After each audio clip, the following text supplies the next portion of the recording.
en estos primeros 60, en los meses de junio y julio, las personas que aspiran a llegar a las elecciones a través de la figura de libre postulación, este es el momento para inscribirse. Hemos visto una actividad intensa en materia de candidatos a libre postulación, los conocidos independientes. Vimos personas que ya en Eduardo Quiroz, Paco Carreira, hablar de que aspiran a llegar a la presidencia de la República a través de una candidatura independiente. Vimos dos de los diputados independientes con más alto perfil decir no vamos por la reelección. Juan Diego Vázquez, Gabriel Silva, todo un debate que se ha desatado. Ellos siguen promoviendo a través de su movimiento Vamos la participación de ciudadanos en la política a través de la figura independiente, y queda la deuda de saber quiénes van a ser su reemplazo y quiénes ellos han logrado contagiar con esto de la participación electoral para el 2024. Y vemos a los partidos políticos, bueno, en sus permanentes luchas de poder.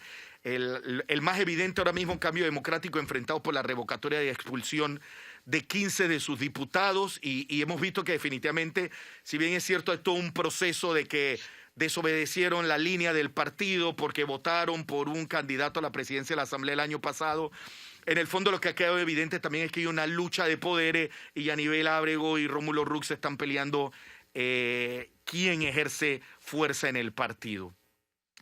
Para profundizar el análisis y conocer su perspectiva, sumo a mesa de periodistas y presento al invitado de hoy. Él es José Eugenio Stout Monchi. Don Monchi, muy buen día, analista político. ¿Cómo estás? Muy buenos días, muy buenos días. Bienvenido a mesa de periodistas, Monchi. Pregunto, para empezar el análisis, ¿cómo ves estos primeros días de ejecución del Plan General de Elecciones, que empiezan ya a darse los primeros movimientos, principalmente desde el punto de vista de los independientes? ¿Cómo ves estos primeros días en los que ellos tienen que presentar su documentación para inscribirse y poder aspirar a llegar a las elecciones? ¿Cuáles las posibilidades que tú les ves a los independientes de volver a marcar la pauta, de volver a dejar su huella en las elecciones del 2024? Buen día, don Monchi. Buenos días.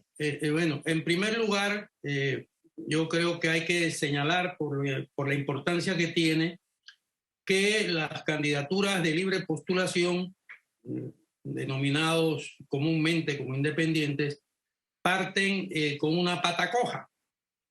Les han limitado el tiempo, solo pueden inscribirse hasta el 31 de julio.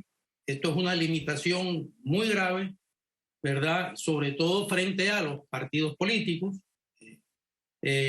Por otro lado, el sistema electrónico a través del cual tienen que recoger las firmas les va a costar más dinero que la vez anterior, que se recogía sin ese instrumento, ¿verdad? Y además van a tener dificultades, no es tan fácil recoger, tarda más tiempo, aunque parezca que no es cierto, sí que lo es. La utilización de un instrumento tecnológico para hacer la firma a los ciudadanos, a muchos les va a costar más tiempo, mientras otro espera, se puede cansar, irse, etcétera. Es decir, las dificultades que se le han puesto a las candidaturas independientes ha crecido. Es decir, o sea, estamos achicando la democracia en vez de ensanchar la democracia. Eso es lo primero que yo pienso que hay que señalar. Por otro lado, efectivamente han surgido ya como mínimo dos coaliciones, llamémoslas de esa manera. Una coalición que es la que encabezan, impulsan Juan Diego Vázquez y Gabriel Silva, ¿verdad? Y otra que es una coalición de figuras, digamos, pro familia, una coalición conservadora, de distinto signo, digamos, que la coalición de Vamos Panamá. Este es el escenario de esto. Vamos Panamá en alguna ocasión ha hablado de que ya ha reunido unos 300 aspirantes, me parece una cifra realmente grande e importante, ¿verdad? No sé cuál es el agrupamiento que ha logrado hacer de posibles candidatos. Radix, así se llama la organización Pro Familia, que aspira también a impulsar candidatos de libre postulación. ¿Qué posibilidades tienen? Pues yo le voy a ser absolutamente franco.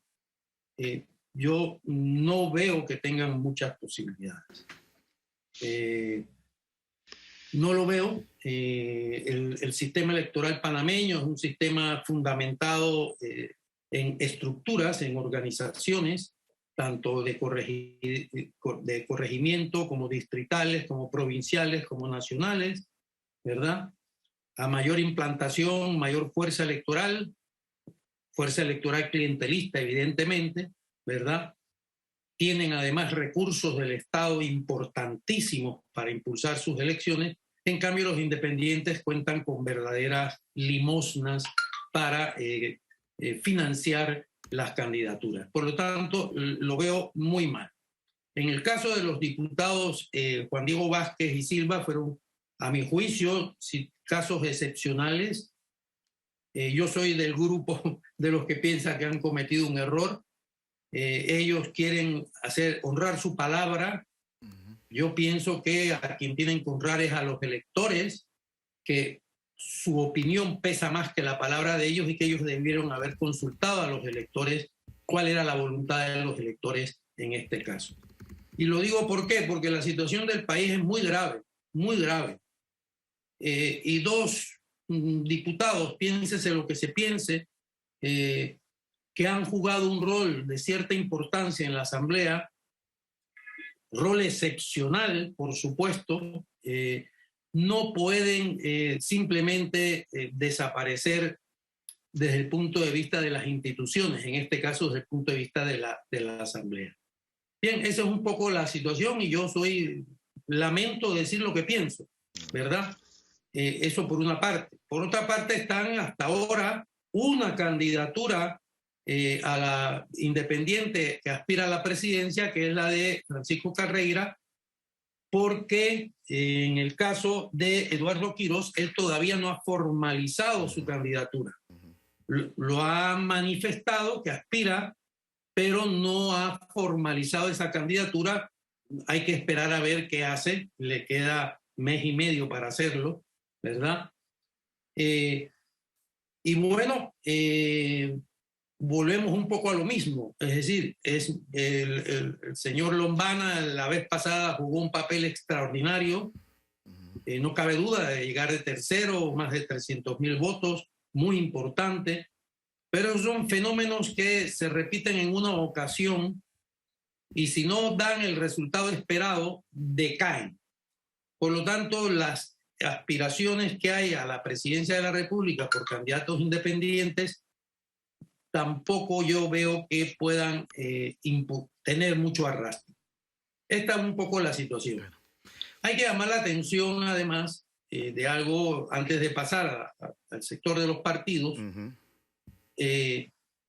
que ninguno de estas organizaciones, ni las coaliciones, ni los candidatos que aspiran a la presidencia de la República como independientes, sabemos lo que piensan. No han hecho público ningún programa. Vamos es el único que ha dicho que está elaborando un programa, pero bueno, está elaborando un programa, pero no conocemos ese programa. Por lo tanto, es muy llamativo, ¿verdad?, ir a unas elecciones o al inicio de la apertura de un proceso electoral sin una autodefinición de a qué se aspira, qué políticas públicas impulsaría, etcétera, qué es lo que debería de definir la adhesión o no de los ciudadanos. Eso en cuanto a las candidaturas independientes y las organizaciones, coaliciones, llamaría yo, de candidatos independientes. En cuanto a los partidos políticos, bueno, en esta ocasión vamos a tener 9 partidos políticos legales. 9, una cifra verdaderamente importante. Todo pareciera indicar, porque es muy temprano, todavía incluso las luchas internas no se han resuelto, y de eso depende bastante la posición de cada uno de esos partidos, pero pareciera ser que esto se avanza hacia 3 grandes coaliciones. La coalición que va a impulsar y armar el PRD, intentando reelegirse como gobierno PRD, la coalición que muy probablemente, si no se le inhabilita, va a organizar Ricardo Martinelli, con su partido Realizando Metas, y la coalición que va a hacer Rómulo Rux. Estas son las tres posibles coaliciones que se van a enfrentar en las elecciones, ¿verdad? Del 2024. Queda por fuera de estas coaliciones el partido de Ricardo Lombana, ¿verdad? Que bueno, si bien en unas entrevistas dijo que él no cree que la ciudadanía se molestaría si él se alía con algún partido, no pareciera, no lo sé, pero no pareciera que esa alianza va a ser posible, porque yo creo que se van a estructurar los partidos dentro de una de estas tres alianzas, grandes alianzas, ¿verdad? En este caso también es asombroso. Ya estamos en una verdadera lucha por el poder en distintos partidos, incluso en el partido de Ricardo Martinelli hay una lucha feroz por las secretarías, ¿verdad? Con impugnaciones, etcétera. En el partido Cambio Democrático, ni digamos, usted lo mencionó, Axel, ¿no? La expulsión de estos 15 diputados, eso es una pelea tremenda que tiene consecuencias y la búsqueda de resultados que pudieran llegar a ser hasta sorprendentes, ¿verdad? Políticamente hablando. Y en el PRD ni lo digamos, o sea, hemos visto pues tres corrientes claramente definidas en la lucha por los puestos del Comité Ejecutivo Nacional, y eso no ha quedado resuelto. Por más acuerdos y pactos que se hagan, también hay una lucha interna en el Partido Revolucionario Democrático. Por lo tanto, pese a todas estas luchas, pese a estas posibles alianzas, lo asombroso también, una vez más, es que ninguno dice cuáles son las políticas, cuál es su programa, qué es lo que le ofrecen a la ciudadanía. Sigue siendo un misterio sin despejar. Bueno, un misterio sin despejar de manera formal, porque precisamente, tal vez, digo yo, pensando mal, no dicen qué es lo que le ofrecen a los ciudadanos porque no lo pueden decir, ¿verdad? A mi juicio es lo de siempre, la captura del presupuesto general del Estado durante 5 años para, por decirlo en buenas palabras, vivir de ese presupuesto. Okay. Esto es un poco el panorama en este momento. Sí. Esto va a cambiar muchísimo en la misma medida en que avancemos en el tiempo. Fernando Martínez tiene comentario y pregunta. Nando. Sí, me parece correcta que la premisa de todo análisis sea la gravedad de la situación por la que pasa el país. Yo acabo de escuchar en Noticias AM al economista Bazán decirlo en términos económicos, es decir, tenemos una planilla que representa 4.000 millones de dólares anuales. Tenemos que los gastos del Estado no se corresponden con los ingresos, y la diferencia entre gastos e ingresos se remedia contratando más y más deuda. Y usando el propio término del economista Bazán, la situación actual es insostenible. Si a eso le agregamos lo que se nos viene con el combustible, que ya lo mencionó Axel, con el tema de los problemas que se están generando en el sector agropecuario y en otros sectores de la economía como consecuencia de la guerra en otras partes del mundo, de verdad, por eso considero que lo principal es lo que ha señalado Monchi, en el sentido de que en vez de ver tantas peleas de recámara entre candidaturas o partidos, el debate del inicio de la campaña o del periodo de la carrera electoral debería ser qué propone toda esta gente para resolver los problemas del país. Y en vez de eso se están más bien alando los moños. Yo quería hacer algunas aclaraciones. Carreira, creo, aunque no, su candidatura no es una candidatura pro familia, es un pro familia. Por lo tanto, tanto Carreira como Ramix serían candidatos de esa orientación ideológica, para decirlo de alguna manera. Así es. Y vamos, que yo he dicho que sus decisiones son éticamente correctas, pero políticamente no. O sea, lo ideal es que la política y la ética se puedan conciliar, pero bueno, no siempre pasa eso. La vida determinará si fue una decisión política correcta. Por ahora es una decisión ética correcta. Ellos prometieron no ir a la reelección y no van a ir a la reelección. Pero efectivamente, Vamos tiene que pasar de ser una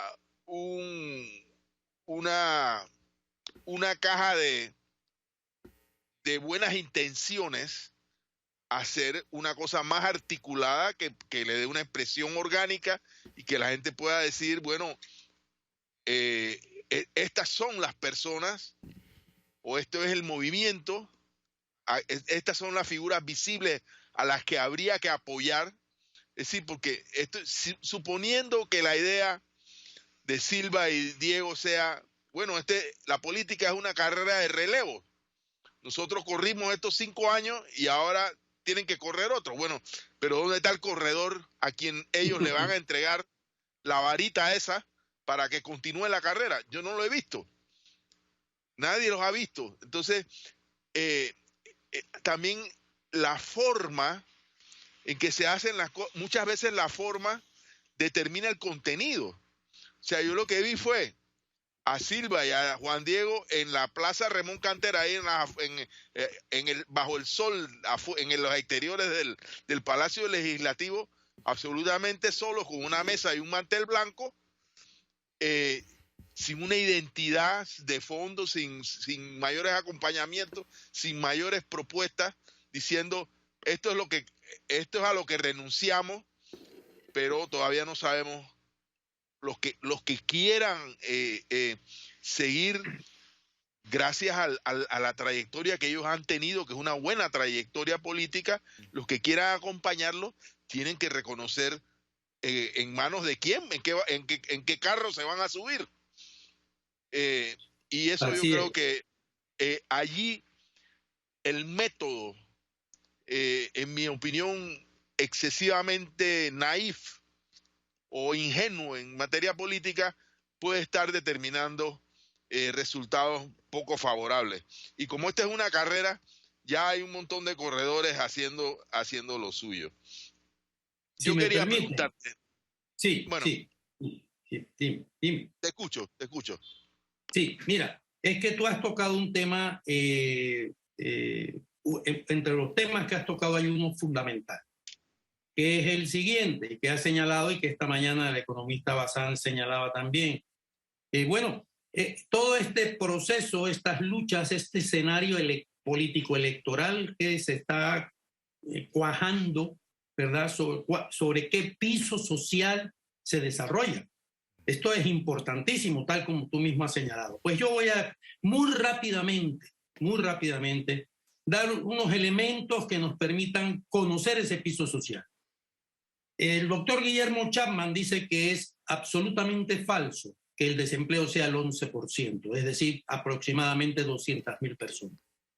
El doctor Chapman aclara que hay otras 200.000 personas que no computan como desempleados porque ya abandonaron la búsqueda de empleo porque consideran que no lo van a conseguir y que por lo tanto él dio una cifra que a mí me parece bastante correcta, de 400.000 desempleados en este momento. A esos 400.000 desempleados habría que sumarle los empleados informales, que pienso que es una cifra superior a 400.000, ¿verdad? Y que hoy se debaten en las calles, avenidas, etcétera, de las ciudades, y ustedes lo pueden confirmar, solo moviendo el carro, vendiendo desde un platanito a un huevo, porque la situación es verdaderamente desesperada. Esta situación, tal como se ha mencionado, pues la planilla del Estado se engorda clientelarmente con 5.000 empleos mensuales, y esto nos está costando 4.000 millones al año. Tenemos una deuda pública de 44.000 millones de dólares que nos va a obligar este año a pagar para satisfacer intereses un aproximado de 2.000 millones de dólares en intereses, lo que significa 2.000 millones menos de inversión. La relación deuda-PIB que estaba en el 40 y tantos %, ahora está en el 64% y sigue subiendo esa relación. La Autoridad Panameña de Crédito dice que los panameños estamos endeudados en hipotecas, carros, tarjetas de crédito y préstamos personales en 36.500 millones de dólares. ¿Verdad? Y para cerrar esta rápida panorama, ahora sabemos que el gobierno debió haber ingresado en las cuentas del Fondo de Ahorro de Panamá 725 millones que obliga la ley, y el gobierno simplemente se ha engullido esos 725 millones sin pedir permiso, sin modificar la ley y en silencio. Este es un poco el panorama social en que nos encontramos, cuya efervescencia la vemos cada día. La huelga de las hormiguitas, huelgas por agua, huelgas por falta de carreteras, huelgas por escuelas que se están cayendo, huelgas por aumentos salariales en la caja de seguro social. Es decir, el país hierve. Hay un país en rebeldía. Lo de Colón, 15 días en huelga, una provincia, porque no era solo la ciudad, era una provincia en huelga 15 días. O sea, esta es una situación que avanza a partir de ahora muy rápidamente hacia un deterioro social tremendo, ¿verdad? Porque las condiciones, en vez de mejorar, se van agravando. Es cierto que se nos dice una y otra vez, miren cuánto hemos crecido, se calcula que este año creceremos el 6.5 y eso es una maravilla. Lo que se nos oculta es que hay crecimiento, pero no hay desarrollo. Y las cifras lo demuestran. Esta es la situación del panorama político electoral que empieza a atravesar el país. Alfonso Grimaldo se suma al debate. Yo quisiera traer a colación parte de esa entrevista que se dio el día de hoy con Ernesto Bazán por Icar Reyes, que también la vi, estaba muy buena. Y el subtitular que eligió TVN poner fue una frase de Ernesto Bazán que dice: estamos hipotecando nuestro futuro como sociedad. Palabras fuertísimas. Estamos hipotecando nuestro futuro como sociedad. Y lo que duele, sí, Don Stout, es que pareciera que la hipoteca es solo para un grupo de personas. Entonces sí, quedamos todos pagando esos 2.000 millones de dólares que yo de hecho predigo que van a subir a 3.000, 4.000 millones durante los próximos 2, 3 años. Pero sí, ¿para el beneficio de quién? ¿Quién se está llevando la plata de la hipoteca? Y lo que usted bien ha apuntado es que incluso el gobierno central ha obviado las leyes económicas que le restringen su gasto para poder disponer de este capital, para sencillamente mantener este sentimiento de gobernabilidad que no es tal, porque por más que, por ejemplo, se le prometió a varios grupos congelar el precio de combustible, pues esa decisión solo va a durar 3 meses y luego posteriormente se va a tener que decidir si se va a congelar nuevamente. Y estando el combustible a un precio más alto, el subsidio va a tener que ser mayor. Yo la pregunta que le quería hacer a usted, de hecho son 2 preguntas que tengo para usted. La primera pregunta es, recientemente hemos visto que el PRD ha reportado unos números de inscritos impresionantes, que rondan los 650.000 adherentes, incluso más. Y mi primera pregunta para usted es, hemos visto a lo largo del proceso político de este país cómo muchas personas saltan de partido a partido una vez el partido se instala en el poder. El PRD ganó la elección teniendo alrededor de 500.000 de adherentes y luego hemos visto una subida alrededor de 200.000 adherentes posteriormente. Mi pregunta para usted es, ¿qué tan sencillo o qué tan práctico es para el PRD convertir a esos adherentes en votos de tal forma de que puedan lograr lo que ningún partido ha hecho en la era democrática, que es repetir su periodo? Esa es la primera pregunta. Y la segunda pregunta que tengo para ustedes, hasta ahora pareciera que las elecciones se han vertido en función al eje de desarrollo económico. Las personas quieren oportunidades. Juan Carlos Varela prometió, creo que eran $56 en tu bolsillo. Ricardo Martinelli prometía crecimiento económico. Pero yo he estado empezando a escuchar de algunos politólogos que existe la posibilidad que uno de los clivajes o una de las divisiones en la próxima elección sea la temática de corrupción y ética. Que los panameños empiecen a incorporar los elementos de ética dentro de su decisión electoral. Me gustaría saber su opinión de si existe alguna posibilidad de eso o qué visión tiene usted al respecto. Repito brevemente, la conversión de los adherentes del PRD a votos para poder romper la maldición del incumbente y por el otro lado la posibilidad de que los panameños adopten el tema de la ética en su próxima decisión electoral. Bien, yo empezaría por contestarle. Siempre estamos en un escenario de pronósticos, digamos, ¿verdad? El PRD en el periodo democrático electoral posterior a la invasión ha perdido 2 elecciones. Las 2 elecciones las ha perdido con una característica esencial. Han ido a las elecciones divididos internamente. En el periodo de Balbín Herrera y en el periodo de Juan Carlos Navarro estaban divididos, ¿verdad? Había una lucha interna muy importante y perdieron las elecciones. ¿Por qué? Porque esa división interna le resta fuerza, le resta votación al candidato. En esta ocasión se vuelve a las mismas, se repiten las mismas circunstancias. El PRD es un partido dividido. Nos digan e intenten vendernos lo que se quiera vender. Claro. Están divididos y cuando lleguen las primarias para escoger el candidato presidencial veremos una lucha muy importante que una vez más fraccionará el partido y por lo tanto lo coloca en la misma situación de las 2 veces anteriores en que divididos perdieron. Eso es un argumento que hay que considerar.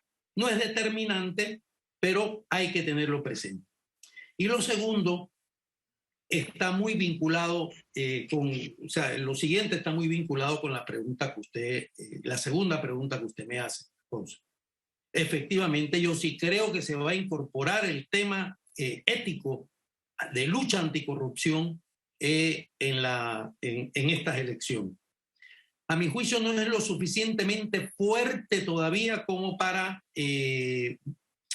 digamos, doblarle el brazo a lo que yo llamo la política clientelar de estructura, ¿verdad?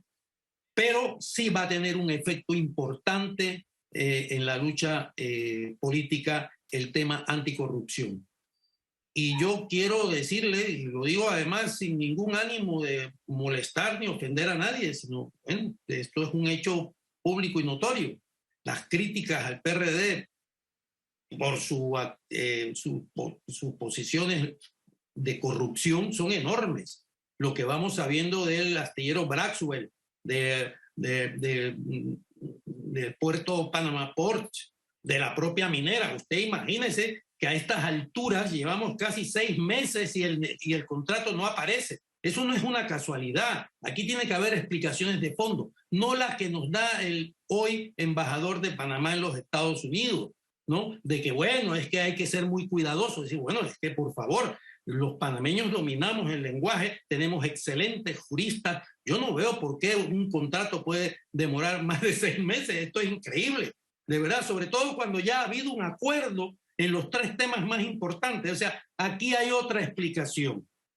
Y así podemos ir y la lista sería larguísima de hechos sospechosamente corruptos públicos que no se pueden ocultar. Y esto, bueno, la Asamblea, por ejemplo, es un ejemplo terrible, pero terrible, el daño que le causa la Asamblea a su propio partido. Imagínese usted que, y además no solo es una cuestión de corrupción económica, no, es una cuestión, tal como mencionaba Fernando, de corrupción ética. Es decir, ¿qué hace el presidente de la Asamblea, miembro del PRD, miembro del comité ejecutivo del PRD, presidiendo una reunión de 15 diputados de Cambio Democrático que han sido expulsados? ¿Qué significado político tiene esto? Esto es gravísimo. Y esto lo ve todo el país. Y esto va a tener un efecto, no tengamos la menor duda. No porque sumen 5.000 miembros cada mes a la planilla del Estado es que se garantizan esos 5.000 votos y los de sus familiares. Esto va a tener consecuencias. Yo no digo que no se puedan reelegir, todo es posible, pero de que va a tener consecuencias, va a tener consecuencias. Esto es lo que yo le puedo adelantar.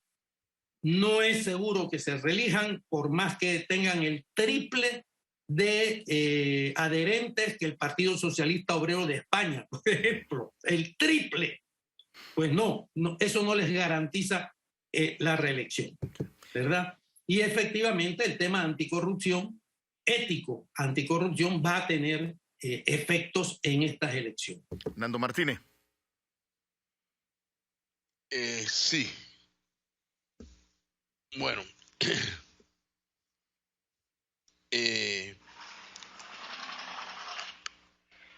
La pregunta estructural es ¿dónde ponemos a los electores? O sea, hay yo diría, una ola regional cuyo signo más identitario es el repudio a la partidocracia. Lo vemos en Colombia, es decir, en Colombia los dos candidatos se distinguen, uno, en mi opinión, en materia de forma y el otro en contenido, pero ambos son propuestas alternativas a la partidocracia tradicional. Y creo que hay en todas partes una especie de tendencia de repudio general de los electores a la partidocracia tradicional. Pero en el caso de Panamá, a mí lo que me preocupa es que ese repudio a la partidocracia, que yo creo que existe en amplios sectores de la población, no encuentren una expresión política en la coyuntura electoral. No sé si me explico. Es decir, no hay una figura, y para derrotar a la partidocracia tradicional se requiere, no sé, una estructura, un líder, un liderazgo reconocible. Y yo sinceramente creo que no lo veo, en la inmediatez no lo veo, en los próximos 2 años puede ocurrir, pero bueno, no, porque las postulaciones tienen una fecha perentoria, creo que nada más quedan unos días. 30 de julio. Es decir, el que no se tiró al ruedo ya no se tiró. 30 de julio. Entonces, exacto, entonces ¿qué posibilidades tienen los electores que quieran repudiar la partidocracia de hacerse con una candidatura en este periodo que tiene? Bueno, estás poniendo el dedo sobre la llaga, Fernando, en la llaga política en este caso, porque efectivamente es así. Si observamos, en Honduras, por ejemplo, ha habido un giro importantísimo en la historia política de Honduras, ¿verdad? Con la actual presidenta, pero eso tiene una historia. Eso no fue una casualidad ni apareció de pronto. Ahí hay un partido que ha venido luchando, que ha venido educando, que ha venido organizando hasta llegar a este final. Cuando vemos el caso de Colombia, volvemos a lo mismo. Petro no salió ayer de un huevo que de pronto explotó. No, él tiene toda una historia política. Este señor fue alcalde de la capital de Bogotá, de Colombia, perdón. Tiene una historia política, tiene un partido, tiene una alianza, y ahora ha cerrado un pacto con varias organizaciones, tiene una presencia importante, minoritaria, pero importante en el Parlamento de Colombia, ¿verdad? Y así Si vamos a Chile, nos encontramos con lo mismo, etc. En Panamá eso es lo que hace falta, de verdad. Y por eso digo que la falta de estructuras adecuadas, es decir, de una organización política que entre sus planes tenga la lucha contra la impunidad, contra la corrupción, por políticas públicas directamente orientadas al beneficio ciudadano en educación, en salud, etcétera, etcétera, ¿verdad? Eso hace falta. Y mientras eso no se construya, estamos a merced de la partidocracia corrupta y clientelista. Y esa es la verdad, por mucho que nos duela.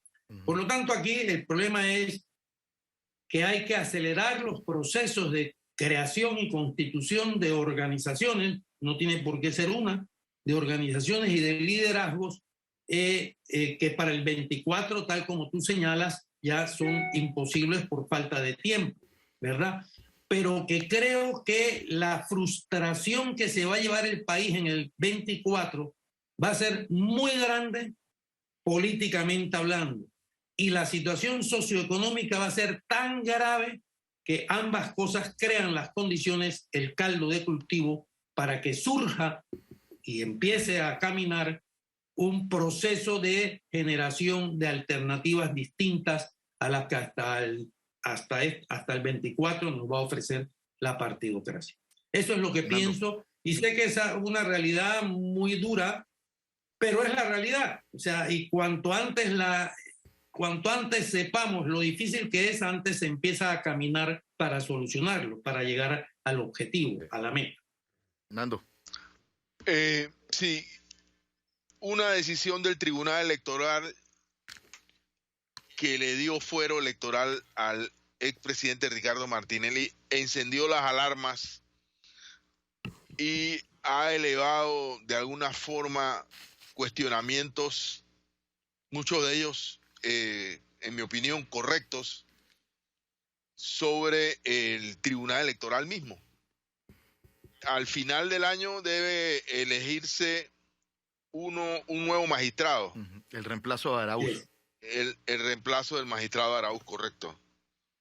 ¿Cómo ves tú el papel del árbitro del tribunal, el papel que históricamente ha jugado el Tribunal Electoral en este proceso que comienza?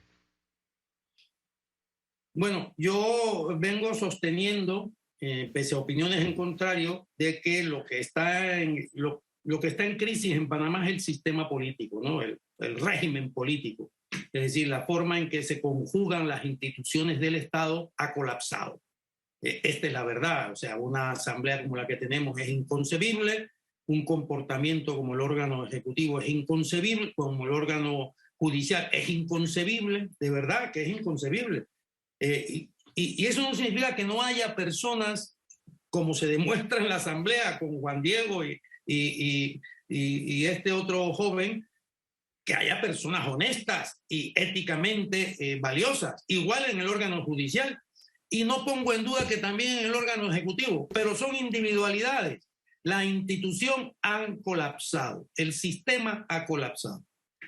Y una de las poquísimas instituciones que se mantenía en pie en esta marejada de crisis era el Tribunal Electoral. Pues el Tribunal Electoral se ha pegado, no un tiro, un cañonazo en el pie con la sentencia que brindó fuero penal electoral al señor Ricardo Martinelli.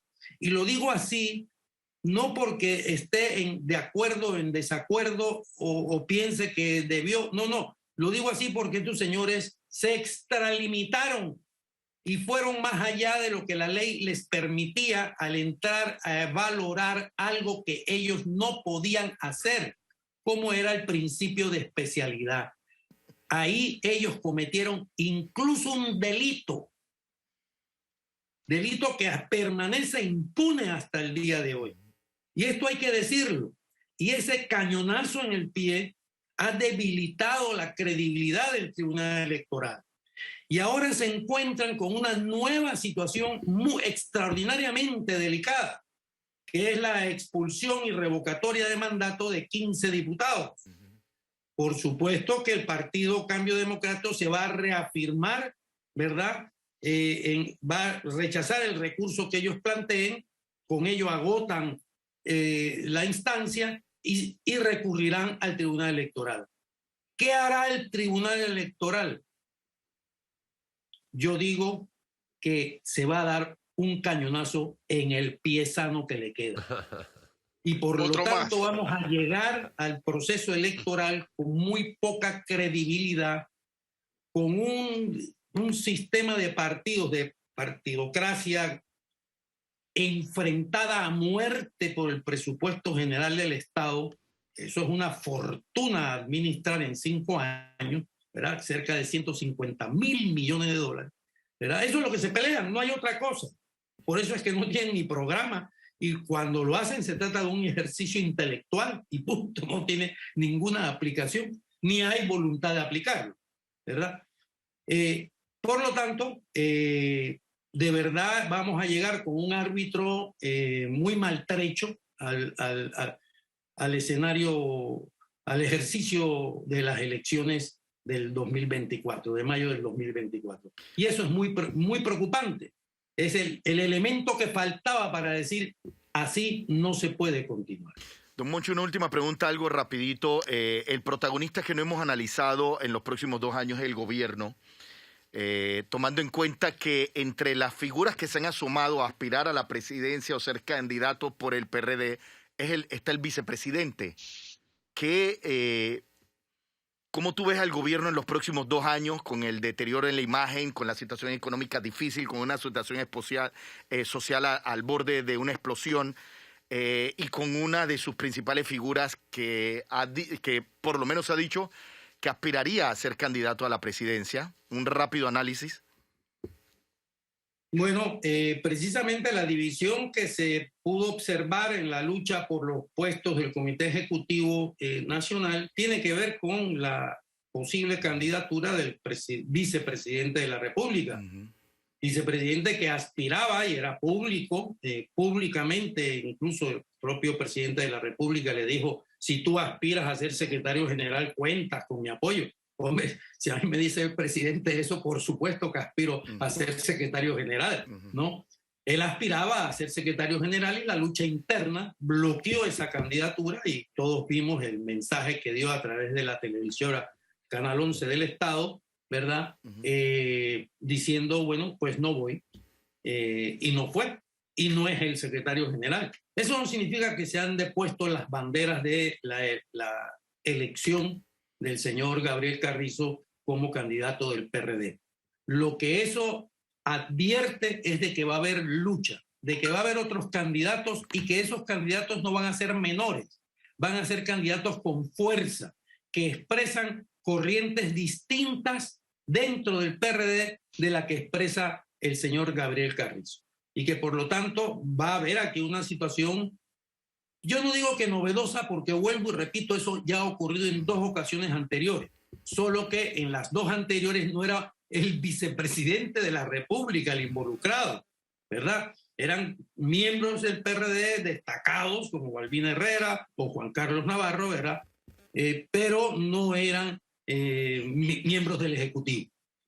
En esta situación yo pienso que el señor Gabriel Carrizo, yo no digo que no vaya a ser el candidato, yo no tengo una bolita de cristal y hombre, ya la quisiera tener, pero lamentablemente no la tengo, que me diga y me pueda leer el futuro, pero va a tener una batalla importante que librar para poder hacer efectiva su candidatura.